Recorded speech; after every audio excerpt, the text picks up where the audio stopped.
Então, agora a gente entra na próxima e última sequência estudada, então, no ensino médio, que é a sequência da progressão geométrica, também conhecida como PG, tá?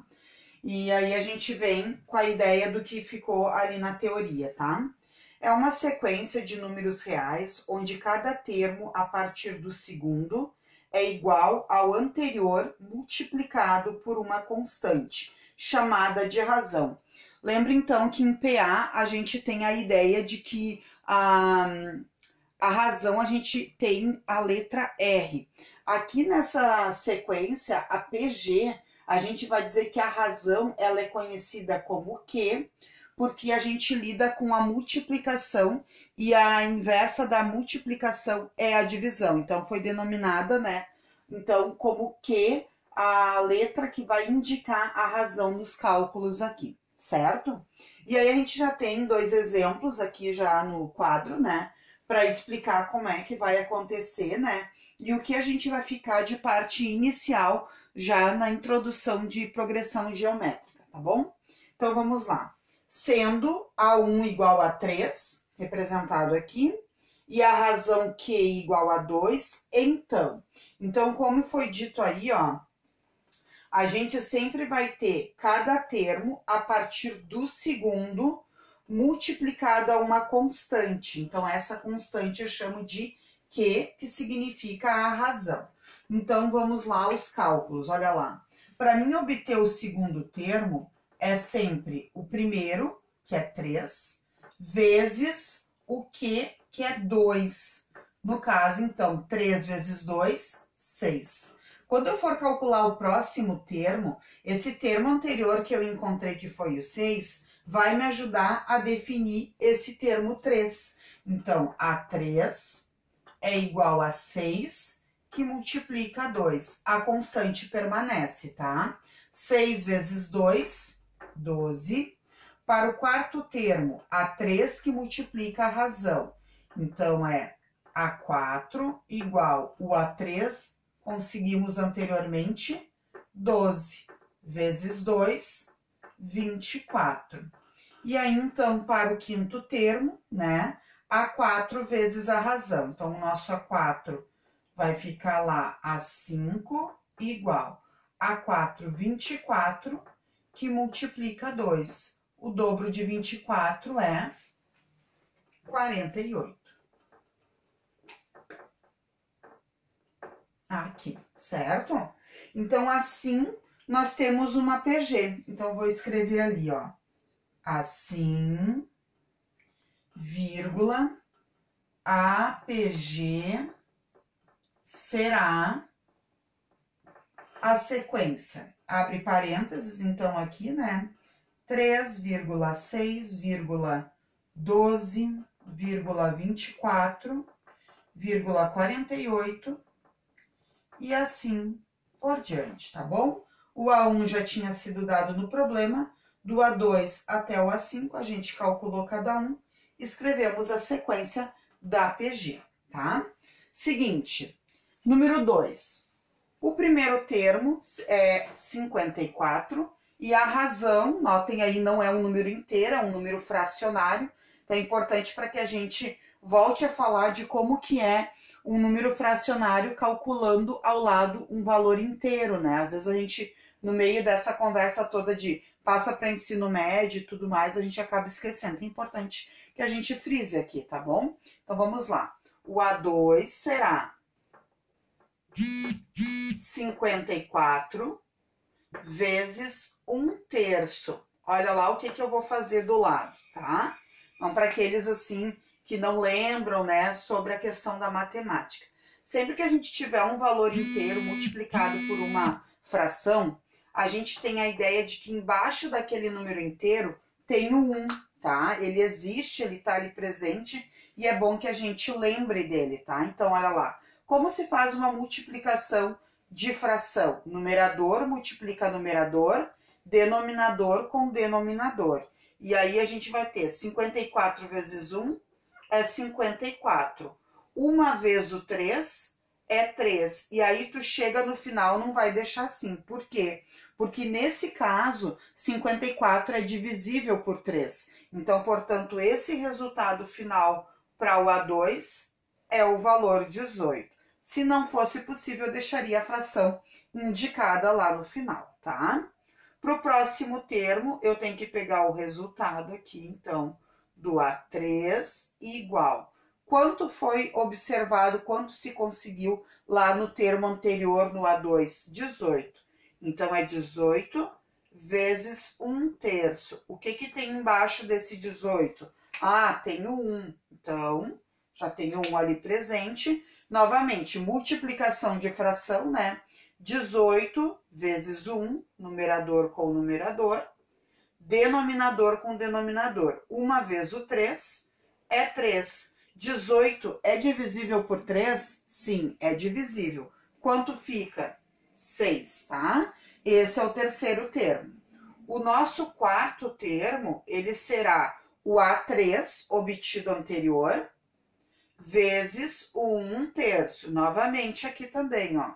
Embaixo desse 6, quando não tem nada presente, ali tem o 1, né?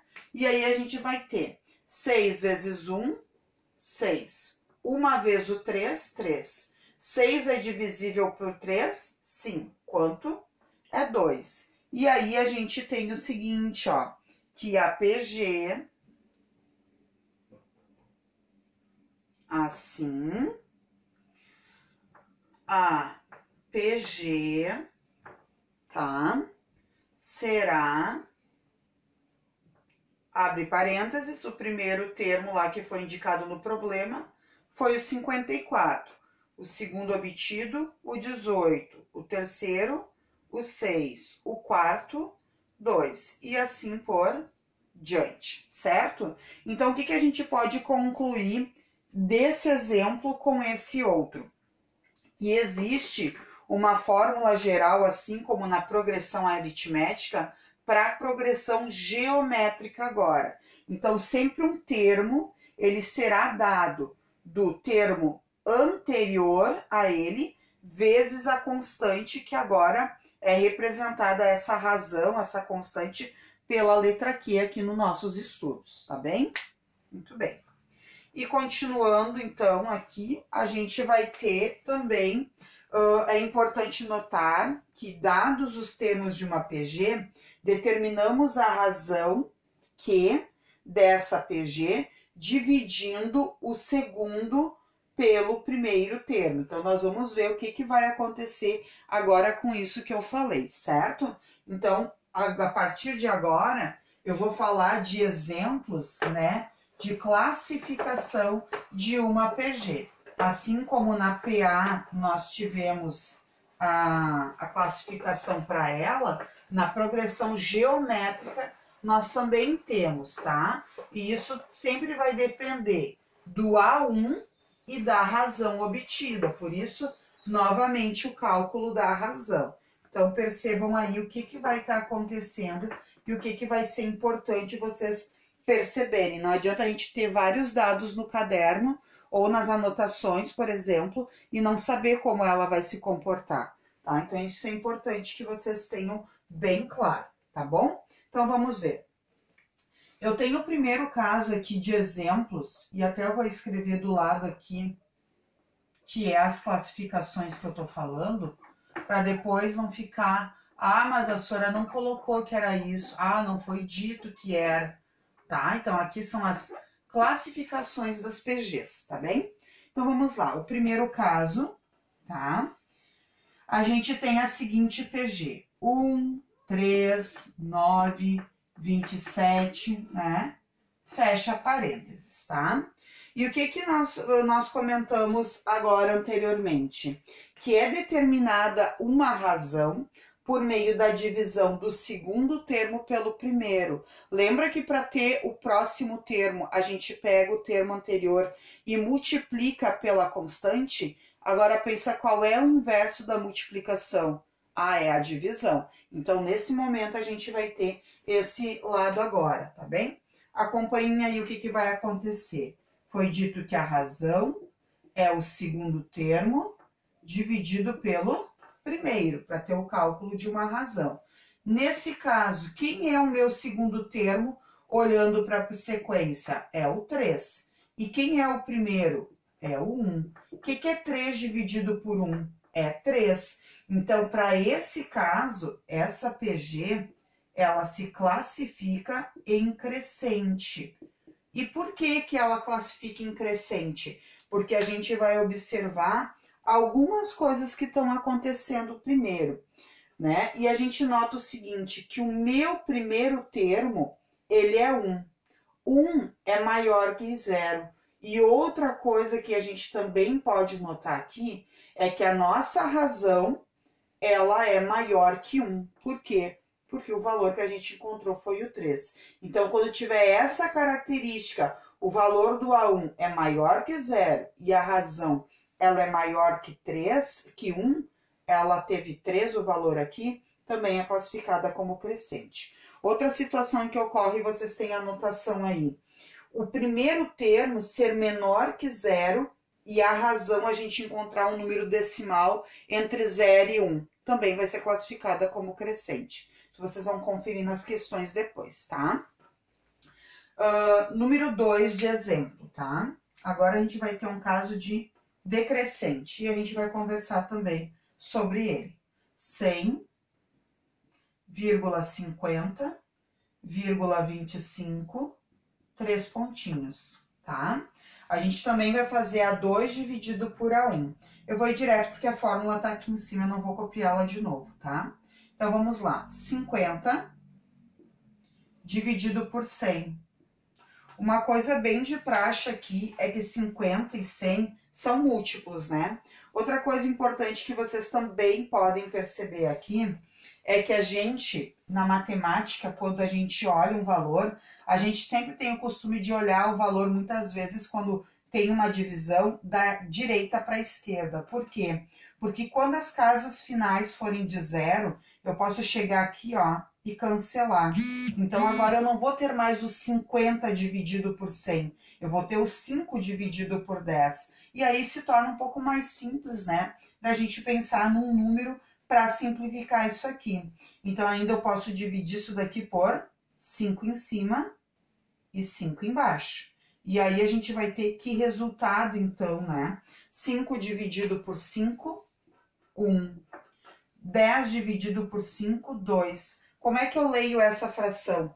1/2. Se eu pegar 1 e dividir por 2, eu também posso encontrar o cálculo aí dessa fração em número exato, né? E isso comporta o valor 0,5. Nesse caso aqui, nós vamos ter uma PG decrescente agora, tá?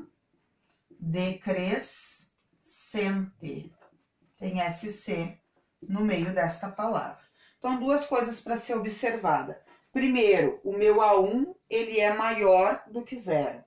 E o nosso Q ficou entre 0 e 1, tá? Primeira característica para ser decrescente. Mas também ela pode respeitar a condição do A1 ser menor que 0. O que é um número menor que 0?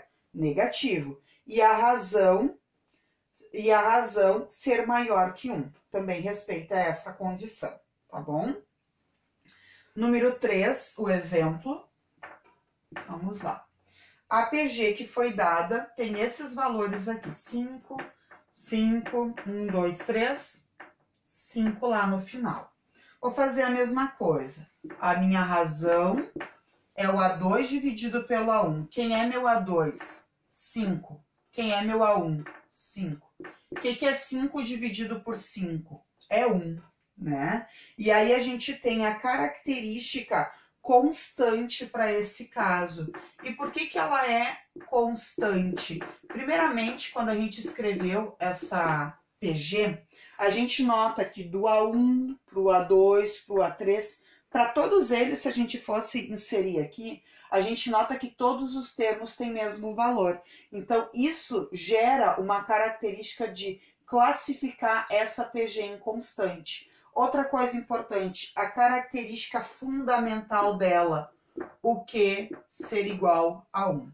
Tá? Então, isso é uma coisa que define a questão de ser constante aqui para nós. E o último exemplo, então, tá? A gente vai ter a seguinte PG. 2 menos 8, 32 e também menos 128. Como é que a gente faz? Mesma coisa das anteriores. A2 dividido pelo A1. A razão será A2 menos 8. Não esqueça um sinal. O A1 é 2. O que é menos com mais na divisão? É menos, né? O que é 8 dividido por 2? 4. Cuidem, negativa, tá? E aí a gente para e olha assim. Poxa, essa sequência, essa PG, ela ora tem um termo positivo, ora tem um termo negativo. Ora positivo, ora negativo. Então, o que está acontecendo? Ela está se alternando, né? Então, nesse momento que ela está se alternando, é essa característica que eu vou dar para esse caso número 4. Ela é alternante, tá? Que características carrega a alternante, além de olhar, né, para a sequência dessa PG dada? Além disso, o meu A1, ele sempre será diferente de 0, ele não pode ser 0 aqui, né? E o Q ser menor que 0. O que são números menores que 0 dentro da matemática? Números negativos. Então, isso que vai influenciar a característica no momento da classificação, certo? A gente se vê num próximo vídeo aí de explicação.